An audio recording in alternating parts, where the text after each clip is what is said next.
Samsung is in a truly interesting and somewhat unique place in the smartphone market because not only do they have a true flagship device in the Galaxy S23 Ultra, a phone that I truly believe is one of the most uncompromised phones that has probably ever existed. There are almost no faults that I can find with this phone. There's almost nothing that it's truly bad at. They also actually do have a second true flagship phone, in my opinion. Some people may not agree that this is a flagship phone, but in my opinion, this is absolutely a flagship phone. And this, of course, is the Galaxy Z Fold 4. In this video, we're going to do some quick comparisons, some quick contrasts between these two exceptionally good devices. And hopefully, I can help you guys decide which device is the best one for you. Maybe you already own a Z Fold, but this camera system is luring you over. Perhaps you have neither and you're trying to decide which one to make as your initial purchase.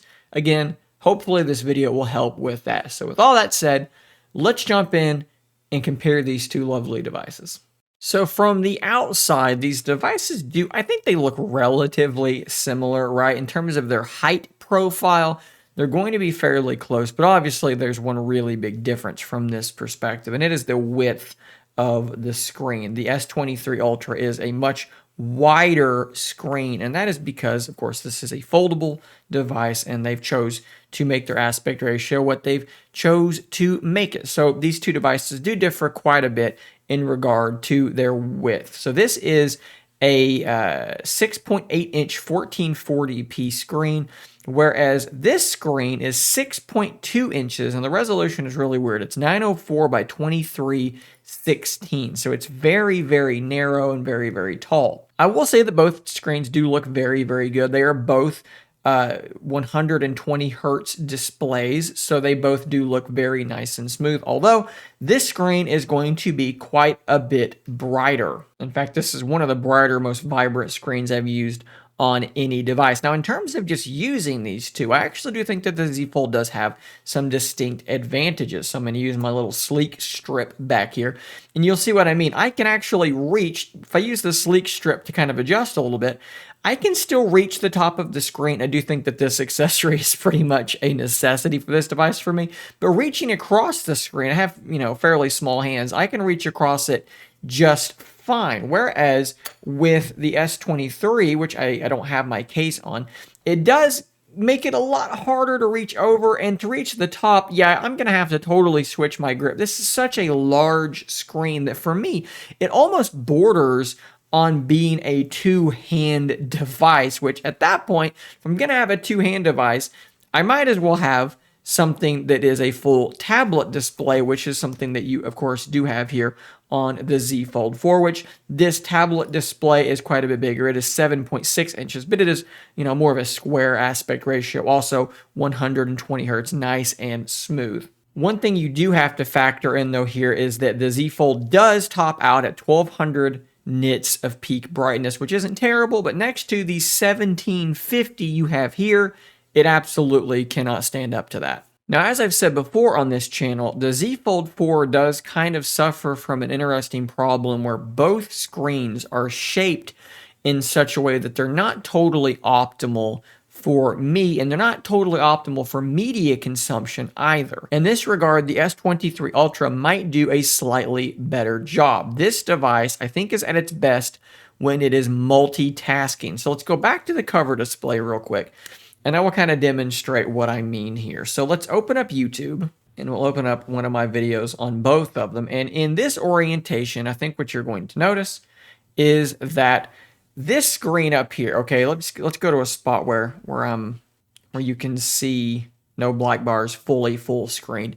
This is a very, very small little screen to be watching this video on. Over here, it is significantly bigger. Okay, let's go full screen on both of them, and I think you can see again, there are black bars, absolutely, but they are much, much larger black bars down here, and if you pinch to zoom in, you're going to lose a lot more content here than you are here. So with the cover display, that sort of media consumption isn't the best, okay? But you may be saying, Shane, why are you using the cover display for media? Clearly, you should be using the internal display. And yes, now This is obviously a fantastic way to watch video content, but if you go full screen on both of them, and I do need to rotate this one around.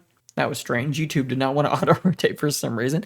What you may notice here is that the difference in actual screen real estate showing video is really not that far apart, right? Like they're really close to one another. This is a bit bigger, but it's not crazy big. And if you pinch to zoom in, I mean, maybe that's a bit better. It's, less stuff being cut off in some ways, but honestly, this is really, really close to being just as good at this as the Z Fold. But like I said, the Z Fold, I think, where it really sort of comes into its own is when you are multitasking. Now, there is a caveat to this, because if I were to just say grab Twitter and drag it down there, I don't think that's a great experience in terms of using Twitter. And you could actually make a really strong argument that when you're talking about watching a video and then pairing that with an app that is like a vertical scrolling app, that if you do this, this is probably better than this. But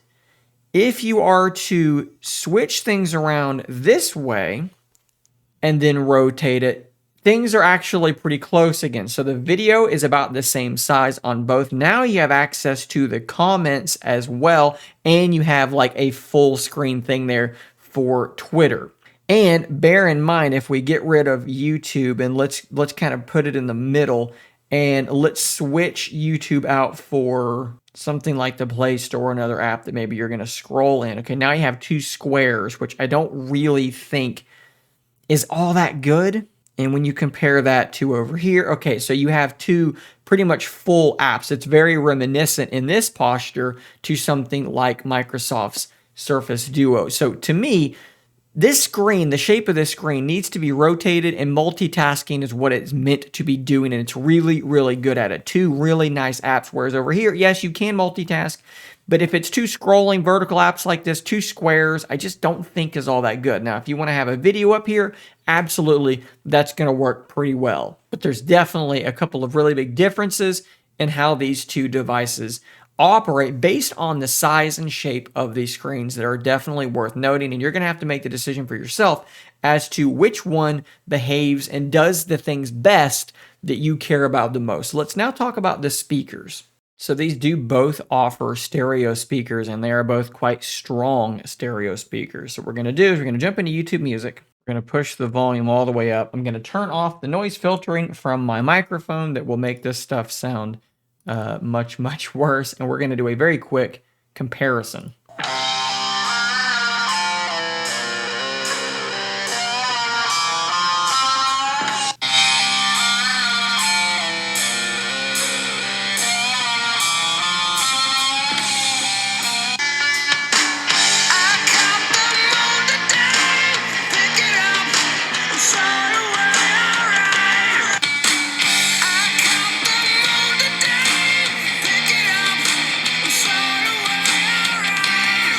And honestly, these two are shockingly close together. They both sound really good. They're both very loud, but they're both very crisp, full bassy sound. The speakers on both of these are speakers you're very likely to be quite pleased with. Let's take a second and talk about overall performance. So this is the result from a benchmark using 3D Mark Wildlife Extreme. And you can see here that the S23 Ultra is the overall faster, more performant phone, a score of 3,700 versus 2,795. This is, of course, the Snapdragon 8 Gen 2 versus the Snapdragon 8 Plus Gen 1. If I'm remembering correctly, these names are absolutely ridiculous. That being said, in day-to-day usage, if you're not talking about gaming, where yes, there is the advantage of extra FPS here, these two devices are going to behave very, very similarly, and we can demonstrate this. So let's go ahead and close all apps, and we're going to take a moment, and we're just going to launch some apps side by side and let you see what happens. So let's do the Play Store.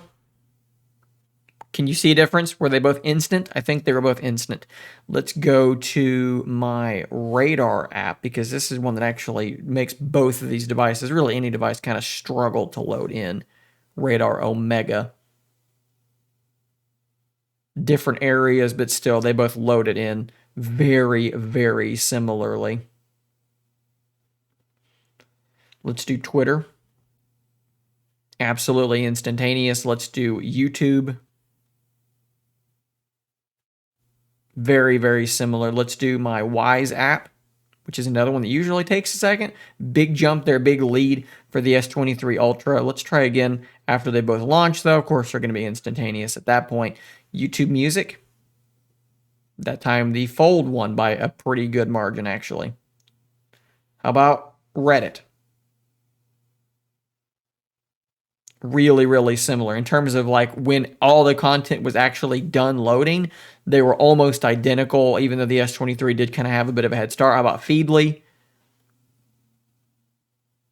A small lead there. So what I think you can see here is that they're really, really close. Yes, the S23 Ultra is a little bit faster, okay? In some apps, that's definitely going to be the case, but it's not like the Z Fold 4 is a slow phone. One big place to compare these two is in battery life and longevity. So the Z Fold 4, let me make sure I have this correct, is a 4,400 milliamp hour battery that charges at 25 watts. The S23 Ultra is a 5,000 milliamp hour battery that charges, I think, is at 45 watts. Yes, 45 watts wired. And with this new chip and a bigger battery, this device is the longer lasting device. The S23 Ultra does have the better battery life. I am getting on this device 6 or 7 hours of screen on time, whereas here it's more like 5 or 6 hours of screen on time. They both are good enough for me, but this is a device that I can genuinely use all day long, unplugged at 6, plugged back in at 9:30, and I've still probably got 25-30% of my battery left, and I never had to think about a charger at any point during the entire day. This is a device that I will occasionally, on really heavy days, end up needing to charge. Now, I actually have a full video comparing the camera system of the Z Fold 4 to the S23 Ultra, so I'm not going to spend a ton of time here. But what I will say is this. When you're talking about the primary sensor, the 200 megapixel sensor on the S23 Ultra, the 50 megapixel sensor on the Z Fold 4, just taking normal photos in normal lighting, the results are incredibly similar. The S23 Ultra will occasionally be the more detailed image if you zoom way in and pixel peep, but for the most part, the results are going to be very, very hard to distinguish one from the other.